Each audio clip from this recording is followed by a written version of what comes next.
of two ambushes on Assam Rifles personnel in Manipur and Nagaland, Central Reserve Police Force (CRPF) units deployed in Manipur have been instructed to use only armored vehicles for movement and to avoid sudden or unplanned deployments.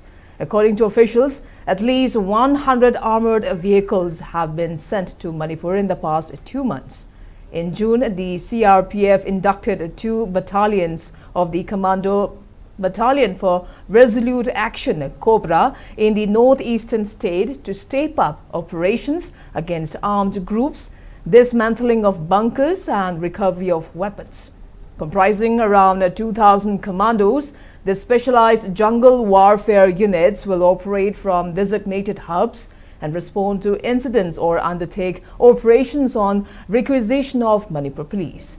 According to officials, seizure of illegal arms and ammunition, demolition of bunkers used by armed groups, identification of ambush points, and area domination will be among key priorities of the operations of Cobra units.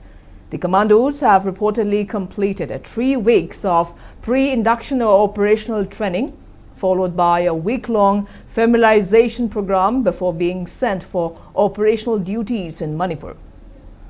Apart from the 2 Cobra battalions, around 200 CRPF companies, nearly 100 Border Security Force companies, 5 Indo-Tibetan Border Police companies and 6 Sasastra Shimabal companies are currently deployed across Manipur.